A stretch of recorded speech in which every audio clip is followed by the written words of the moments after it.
सोच के देखो भाई, एक लड़का है, ना ज्यादा अमीर ना ज्यादा गरीब, बस एक नॉर्मल सी जिंदगी जी रहा है।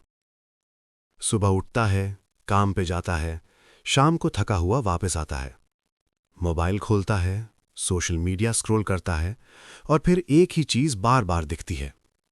लोग पैसा दिखा रहे हैं, कोई कार दिखा रहा है, कोई वेकेशन, कोई वॉच, कोई बोल रहा है ग्राइंडिंग हार्ड, कोई बोल रहा है फाइनेंशियल फ्रीडम इज एवरीथिंग। और ये लड़का बस सोचता है, मैं इतना थक के काम करता हूं, फिर भी लगता है जैसे मैं पीछे रह गया हूं। उसके दिमाग में एक सवाल बार बार आता है, लोग पैसा कमा के भी खुश क्यों नहीं होते, और कुछ लोग कम कमा के भी शांत कैसे रहते हैं। यहीं से द साइकोलॉजी ऑफ मनी की असली कहानी शुरू होती है। इस बुक का पहला और सबसे बड़ा सच ये है, पैसा मैथ्स का सब्जेक्ट नहीं है, पैसा बिहेवियर का सब्जेक्ट है। हम स्कूल में सीखे थे कि नंबर सही हो तो आंसर सही होता है, पर पैसा ऐसा नहीं है।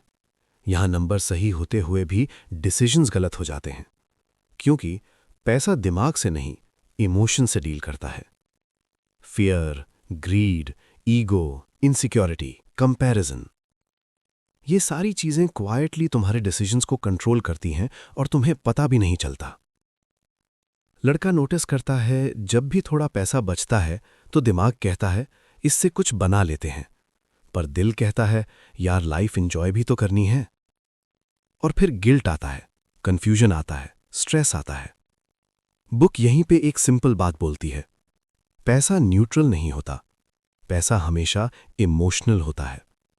तुम पैसा को जितना लॉजिकल समझने की कोशिश करोगे, उतना ही तुम अपने इमोशंस को इग्नोर करोगे, और जब इमोशंस इग्नोर होते हैं तो वो ज्यादा जोर से बोलते हैं। लड़का धीरे धीरे समझने लगता है कि हर इंसान का पैसा देखने का तरीका उसकी लाइफ स्टोरी से आता है। जो बंदा रिसेशन में बड़ा हुआ वो हमेशा सेफ रहना चाहता है। जो बंदा बूम टाइम में बड़ा हुआ वो रिस्क लेने को स्मार्ट समझता है। इसलिए जब दो लोग एक ही डिसीजन लेते हैं तो रिजल्ट अलग होता है, और फिर हम जज कर देते हैं, उसने सही किया, इसने गलत किया। पर बुक बोलती है, तुम पूरी कहानी जानते ही नहीं हो, तुम सिर्फ एंड रिजल्ट देख रहे हो। तुम्हें वो डर नहीं दिखता जो उस डिसीजन के पहले था, तुम्हें वो प्रेशर नहीं दिखता जो उस रात उसके दिमाग में चल रहा था। लड़का रियलाइज करता है कि सोशल मीडिया सिर्फ विनर्स दिखाता है, फेलियर्स चुप रहते हैं। इसलिए हमारी एक्सपेक्टेशंस डिस्टॉर्ट हो जाती हैं। हम सोचने लगते हैं सब लोग आगे बढ़ रहे हैं, बस मैं ही रुक गया हूं। और यहीं से कंपैरिजन शुरू होता है। कंपैरिजन सबसे महंगा खर्चा है भाई। इसका बिल डायरेक्ट मेंटल पीस से कटता है। बुक का एक डीप लेसन यहीं पे आता है। तुम दूसरों के रिजल्ट्स कॉपी कर सकते हो, पर उनकी रिस्क टॉलरेंस कॉपी नहीं कर सकते। जो चीज किसी और के लिए नॉर्मल है वो तुम्हारे लिए नाइटमेयर हो सकती है। लड़का ये भी समझने लगता है कि पैसा सिर्फ कमाने का गेम नहीं है, पैसा बचाने और संभालने का गेम है। कितने लोग तुमने देखे हैं जो एक साल में ज्यादा कमा लेते हैं पर 2 साल बाद वही जगह खड़े होते हैं। प्रॉब्लम अर्निंग नहीं होती, प्रॉब्लम होता है बिहेवियर।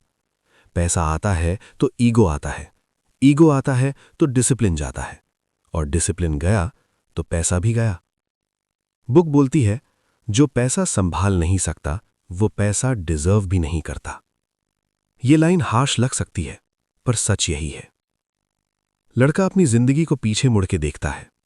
उसे याद आता है कैसे वो छोटी छोटी चीजों पे इंपल्सिव डिसीजंस लेता था, कैसे वो सोचता था बाद में देख लेंगे, पर बाद में कभी आता ही नहीं। यहीं पे बुक एक और पावरफुल बात बोलती है, पैसा फ्यूचर के लिए होता है, प्रेजेंट को इंप्रेस करने के लिए नहीं। तुम पैसा से लोगों को इंप्रेस कर सकते हो, पर तुम पैसा से खुद को सिक्योर नहीं कर पाओगे अगर तुम्हारा बिहेवियर वीक है। लड़का धीरे धीरे समझ जाता है कि पैसा सीखने से पहले उसे खुद को सीखना पड़ेगा। उसे समझना पड़ेगा वो कितना रिस्क झेल सकता है, वो लॉस पे कैसे रिएक्ट करता है, वो प्रेशर में कैसे डिसीजंस लेता है। क्योंकि पैसा का सबसे बड़ा रूल ये है भाई, जो तुम इमोशनली सर्वाइव कर सकते हो वही तुम्हारे लिए सही स्ट्रैटेजी है। और इसी समझ के साथ उसकी सोच बदलने लगती है। वो पैसा को चेज करना कम करता है और बिहेवियर को बिल्ड करना शुरू करता है, और यहीं से असली जर्नी स्टार्ट होती है। लड़का अब पैसा को सिर्फ कमाने की चीज नहीं मानता। वो समझने लगा है कि पैसा एक सर्वाइवल गेम है। उसे याद आता है कैसे कुछ लोग एक ही मौके में अमीर हो जाते हैं और कुछ लोग सारी जिंदगी मेहनत करके भी वहीं के वहीं रह जाते हैं। पहले वो इसे टैलेंट बोलता था, अब वो एक नया शब्द सीखता है, लक। बुक एक सिंपल सी बात बोलती है, सक्सेस को समझने के लिए लक को इग्नोर करना सबसे बड़ी गलती है। पर यहां एक ट्विस्ट है। लक का मतलब ये नहीं कि मेहनत बेकार है। लक का मतलब ये है कि हर रिजल्ट सिर्फ तुम्हारी एबिलिटी का प्रूफ नहीं होता। लड़का देखता है दो लोग सेम स्किल के, सेम एफर्ट के, पर जिंदगी उनको अलग जगह ले जाती है। एक को सही टाइम पे मौका मिल जाता है, दूसरा थोड़ा लेट हो जाता है। और फिर सोसाइटी विनर को जीनियस बोलती है और लूजर को केयरलेस। पर बुक बोलती है तुम पूरी कहानी नहीं जानते। इसलिए लड़का सीखता है एक नया रूल, कभी भी किसी के सक्सेस से ब्लाइंड मत हो जाना और किसी के फेलियर से ओवर जज मत करना। पैसा का असली हीरो वो होता है जो गेम में जिंदा रहता है। बुक कहती है getting rich is optional, staying rich is mandatory. लड़का समझ जाता है कि जिंदगी में सबसे जरूरी चीज रिकॉर्ड तोड़ना नहीं होता, गेम में बने रहना होता है। रिस्क लेना गलत नहीं है, पर ऐसा रिस्क लेना जिसमें एक गलती सब कुछ खत्म कर दे, वो सबसे बड़ा डेंजर है। वो नोटिस करता है कि जो लोग ज्यादा डेस्परेट होते हैं वो सबसे ज्यादा गलत डिसीजंस लेते हैं, क्योंकि जब सर्वाइवल खतरे में होता है लॉजिक चुप हो जाता है। बुक बोलती है पैसा का सबसे अंडररेटेड स्किल है पेशेंस। लड़का धीरे धीरे सीखता है कि स्लो रहना बोरिंग हो सकता है, पर सेफ होता है, और सेफ रहना ही लॉन्ग टर्म जीत है। एक दिन लड़का अपने आप से एक सवाल पूछता है, कितना पैसा काफी होता है? उससे रियलाइज होता है कि ज्यादा लोग पैसा कम नहीं होने की वजह से नहीं, कंपैरिजन की वजह से अनहैप्पी होते हैं। बुक एक पावरफुल लाइन बोलती है, there is no reason to risk what you have for what you don't need. पर प्रॉब्लम यह है भाई, हम जानते ही नहीं हमें चाहिए क्या। सोशल मीडिया हमें हर रोज नया नीड दिखा देता है और हम अपनी लाइफ का गोल किसी और के हाईलाइट से डिसाइड कर लेते हैं। लड़का देखता है लोग पैसा कमा के भी चैन से नहीं सोते, क्योंकि उनके दिमाग में एक ही आवाज होती है, थोड़ा और थोड़ा और कभी खत्म नहीं होता। बुक बोलती है contentment is the greatest wealth. इसका मतलब लेजी होना नहीं है, इसका मतलब है तुम किस पॉइंट पे गेम रोक के कह सकते हो बस अब काफी है।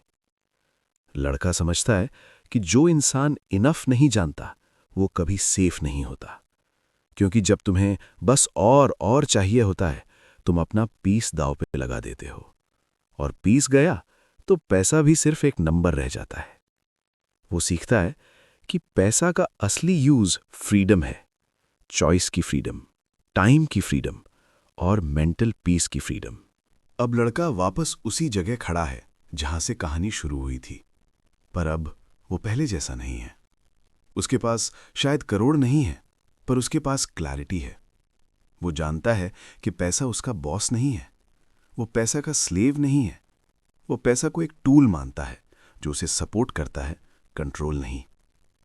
बुक का लास्ट और सबसे डीप लेसन ये है भाई, सबसे अच्छा इन्वेस्टमेंट स्टॉक मार्केट में नहीं होता, सबसे अच्छा इन्वेस्टमेंट खुद पे होता है।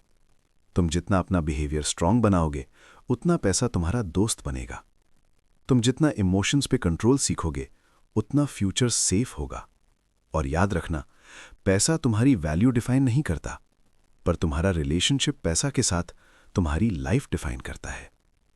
अगर ये कहानी तुम्हें कहीं ना कहीं छू गई हो, अगर तुम भी अपनी लाइफ में क्लैरिटी, कंट्रोल और काम चाहते हो, तो भाई चैनल को सब्सक्राइब कर लो, क्योंकि यहां हम पैसा सिर्फ कमाने की बात नहीं करते, यहां हम जिंदगी जीने का तरीका समझते हैं।